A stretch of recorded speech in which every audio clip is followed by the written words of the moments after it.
Hello guys and welcome. This is Elise Randolph from the Alliance Tournament 12 commentator stream. I am joined here with Bacchanalian, SirSqueebles, and Apothne, who are joining me as Alliance Tournament 12 commentators.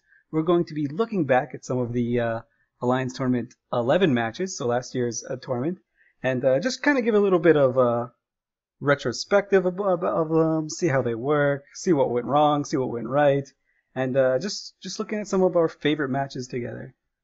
So the first match we've got going on is one of the semifinals. This is the match where PL and Hydra first faced off. This isn't the finals where they met. This is the first match.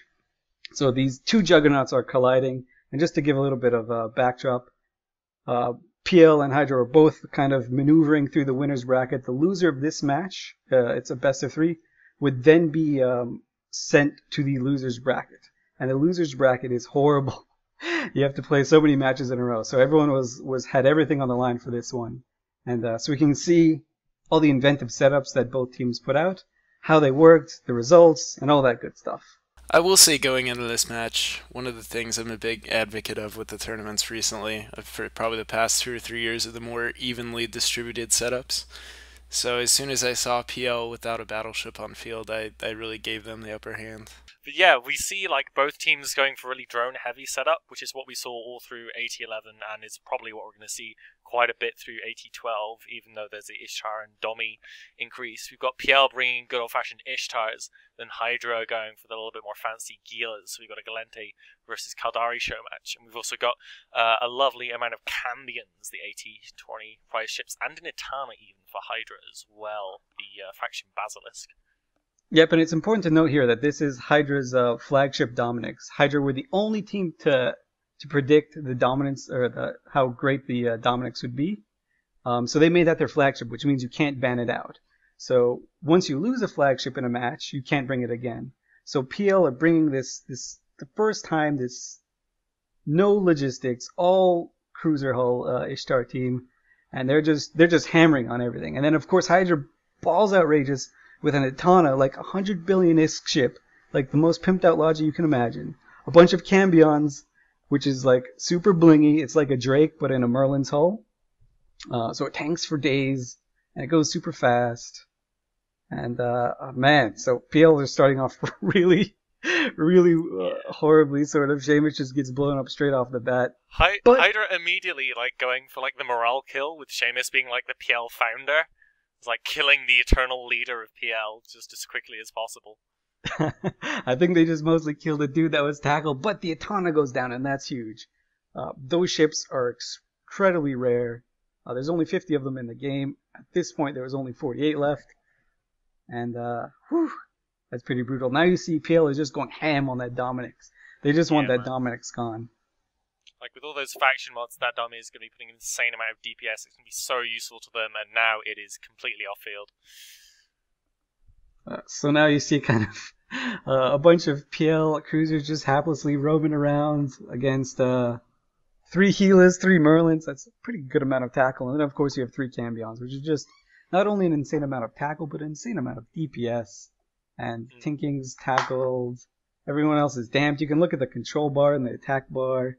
PL's got a tiny little attack bar, an even tinier control bar.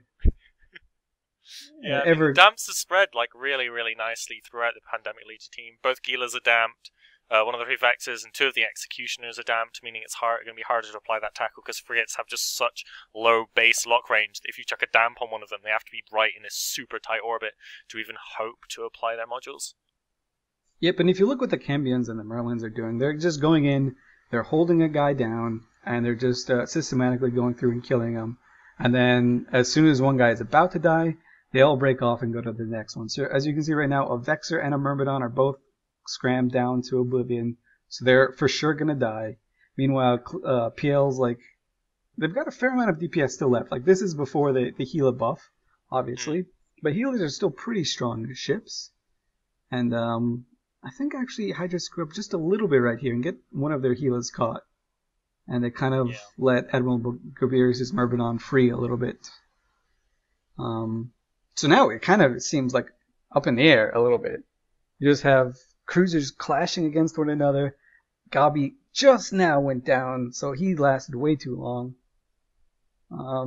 But now Hydra kind of figured out what's up, and they're just wrecking these executioners, and look, they tackled the Vexer, so shit's going south for them. I mean, there's double Gila, double Vexer left, so as you say, it's a bunch of DPS, and now there's another final Gila of Hydra Reloaded going down.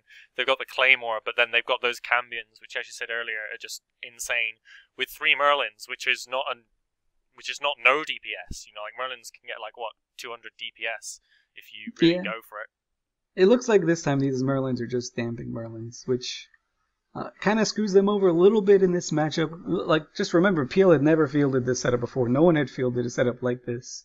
Also, this is the first time sort of the tournament has seen something of this caliber, and it's very un-PL, like to bring a setup without a Logi and stuff like that. So now it kind of looks like PL are doing pretty well, but Malin just in his Cambion just escapes from a scram. These executioners they just really want a scram on one of these Cambions, because right now PL they realize that they can't do shit anymore. Like, they don't have the DPS to do anything, so they're just going for expensive kills. Yeah, and I think that while obviously the Cambions are very powerful ships, we shouldn't downplay the piloting ability of the guys flying them, because it would be like very easy to just get so cocky in the ability of the ship and just like not care about getting scrammed and like getting in too close and like just being lazy with your piloting. Like, these guys are all paying attention to what they're doing still. Yeah, and they're also not scared. Like, here they're in like 80 billion-esque frigates without a Logi, and they're just running in at people. Look, you can see Duncan Tanner's going 5k a second with basically structure, and he still just doesn't care. He's getting the tackle in on. Well, actually, right now he's running away. But the other Cambions are just getting the tackle in on this Gila, knowing that to win this match, they have to kill that Gila. And once it dies, they win, basically. Yeah, with like what? They've got the Claymore left. And like, assuming the Claymore in this match is going to be some kind of XASB active tank fit. So like, you know, with only 1 Gila left, you're just not going to break that thing's tank, meaning that the point advantage is just going to stay in your favor forever, even if you wouldn't kill anything else. Yep, and these drones are still plinking away at this Cambion. PL really want to get some sort of like just an extra kill for a really expensive ship. They want to make sure Hydra can't bring this type of setup again. Or at least if they do, it's going to cost them quite a bit to do it. Yeah. It's in structure, like it's one of those things where like if you've got reps on field in like regular EVE, like it's in structure and you just want to believe really hard that it's dying, but it's not quite dying, but you really want it to die and you don't want to switch targets. Yeah, so right now it's one Gila. Destroyer's got his drones on Duncan. Duncan's taking damage. I think he made a bit of a mistake and slowed down, and so the drones were able to track. I think if he kept his speed up, he would have been fine. But it's one of those moments where you're just like, okay, we just won. Like, Hydra realized as he was going down that they just won the match, which is pretty huge to take a game up on PL in a best of 3. When the winner of this match, like this series, would almost certainly be the favorite going into not only the finals, but just carrying the whole thing home. Yeah, and like PL and Hydra do have that tournament history, especially in recent years. Like what, 88, PL beat Hydra in the finals. In 89, PL were actually kicked out by Hydra. And then like 80-11, as we know now, PL have beaten Hydra, and they're in the same bracket in 80-12. So, you know, we'll hopefully see them coming at each other soon, unless Tri causes a nice little upset, which I think that they really could do, given that it is first match Hydra versus Tri, and Tri are a strong team. Like, Hydra cannot pull their punches against Tri, to speak about. Yeah, absolutely, absolutely. And I just want to add one thing about this match. Like, Hendrix asked us to pick a few matches that we thought were the best of the Alliance tournament last year. And this was my selection. It wasn't the finals or anything, because this match right here, I think, if you can pinpoint the outcome of the entire Alliance tournament down to one match, it would be this one. Because Hydra lost to Natana, which isn't a big, I mean, it's a big deal for most people. For Hydra, it's not a big deal at all. They just buy another one, right? But they lost their flagship Dominix. Like, they were very confident in having their flagship Dominix So it meant that no one can ever ban a Domi. They had some great teams built around the Dominics. They had like a Malice team with the Dominics, with the Flag Domi. And the Flag Domi wasn't like super pimped out or anything. It was well fit, of course. Had some officer newts on it, if I remember right. But it wasn't something out of this world. It was just the fact that you could take a Dominics. And PL just took this team that just goes in and just deals so much DPS without having to move around at all. So basically, no matter what you can do, like you can't control it. It's a kiting team that you can't control. Like it's insane. And so this is the first time the tournament got to see something like this, and people began to some of the teams began to kind of panic a little bit. How do we adapt to this like monster team? And obviously Hydra tried to figure it out. And in the next matches, they eventually went on to beat PL in the best of 3.